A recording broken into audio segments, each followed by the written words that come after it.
ये मुर्गा एक बर्फ का गोला नीचे ढनका देता। फिर तो ये कुकुर जल्दी से उसे देखकर अपना घर ही लेकर बगल हो जाता। बाल बाल बच गया रे देवा।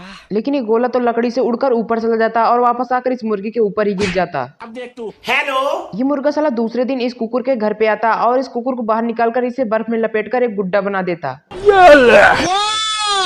मुर्गा अपना स्लाइडिंग वाला जूता पहन रहा होता है, लेकिन कुकुर पीछे से आता और इसका एक जूता उठा के ले जाकर उसे चौक करने लगता।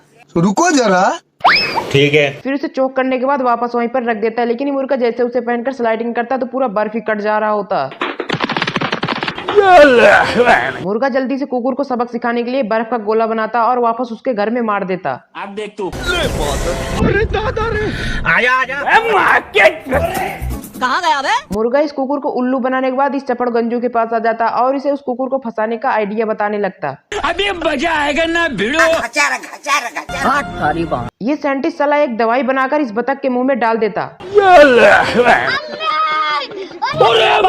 फिर जल्दी से अपने दुकान के पीछे 2 गुब्बारा फुलाता और उसे 1000 किलो का डंबल बना देता है। मुझसे कोई स्मार्ट बता। और इधर इस बतख की तो हालत खराब हो गई होती है, लेकिन ये साइंटिस्ट आता और इसे इसकी ताकत के बारे में बताने लगता। फिर इस डंबल को उठाने के लिए बोलता, सिस्टम पार देंगे। ठीक है, समझ गया। फिर ये बतख जैसे इस डंबल को उठाता तो 100 फीट ऊपर चला जाता। आजा आजा आजा। खराब हो जाएगा मैं माँ। फिर नीचे आने के बाद उसे धक्का-धक डंबल मारता और अपनी बॉडी देखने लगता। वाह क्या लड़का। इधर ये मुर्गा अपने चुलबुली के साथ बीच पे आया होता है और अपने चुलबुली को गाना सुना रहा होता है, लेकिन तभी साला बतख यहाँ भी आ जाता। कौन है बे?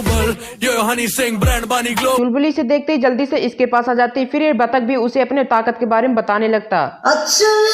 मुर्गा साला गुस्सा हो जाता और गुस्से में जाकर एक पाइप उठाकर उसे तितली बना देता। रुको जरा, सब्र करो। फिर ते बतख भी जाता और फिशिंग रॉड को जल्दी से उठाकर उसे भी तितली बनाने लगता, लेकिन ये खुद तितली बन जाता। ये क्या हो गया? ये खटखटो साला एक पेड़ काट के टिल्लू के घर पे गिराने वाला होता है, लेकिन टिल्लू जाकर जल्दी से दूसरी तरफ गिरा देता। बाल बाल बच गया रे देवा। अपने आप के समझा कि हम राजा हैं। फिर टिल्लू इसे एक चपेट मारता, लेकिन ये भी इसे एक चपेट मार देता। ये दूर जाकर पेड़ में चपक जाता। टिल्लू गुस्से में एक पत्थर उठा के इसे मारता, लेकिन पत्थर जाकर इसके घर का कांच फोड़ देता। ये खटखटाओ बहुत सारी लकड़ी काटकर इसके दरवाजे के नीचे रख देता। अब तू गया बेटा। अब तू।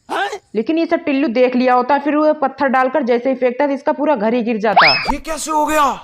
आजा आजा आजा। ये खटखटवा इस टिल्लू को उठाकर इसके टोंट से एक लकड़ी कटवाता और इसका बाल उचाकर इसके घर पर फेंक देता। बाप रे। फिर तो टिल्लू इसके ऊपर गुस्सा हो जाता और इसे ले जाकर 100 फीट ऊपर उछाल देता। लेकिन खटखटवा तो इसके ही घर में गिर जाता और वापस आकर इसे एक लात मारता। यहाँ पे क्या हो रहा है? पहलवान 800 किलो का डंबल उठा देता। जलवा है हमारा। लेकिन गबरू साला आकर इसको डंबल सहित ही उठा देता।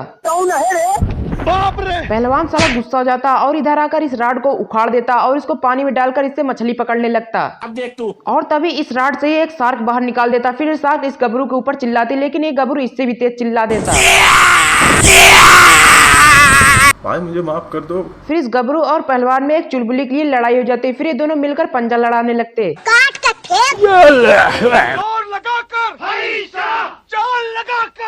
लेकिन ये पहलवान साला नीचे से टेबल ही पकड़ के उठा देता।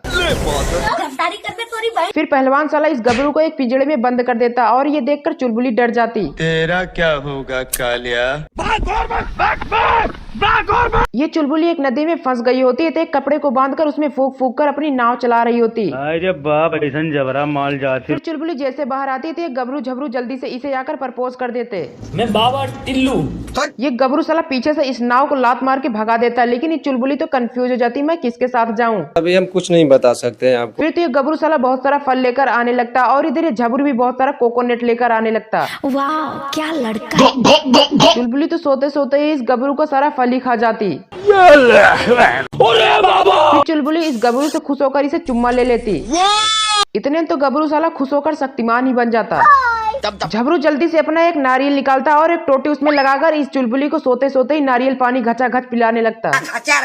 फिर चुलबुली खुश होकर इसे भी चुम्मा दे देती। झबरू साला तो खुश होकर रॉकेट बन जाता और हवा में वाव लिख देता। चुलबुली नदी में मजे से नहा रही होती, लेकिन तभी झबरू साला इसे देख जाता। फिर तो झबरू साला जल्दी से कुकुर बन जाता और खुशी में जाकर नदी में इस चुलबुली को दबोच देता। आजा आजा। मम्मी रे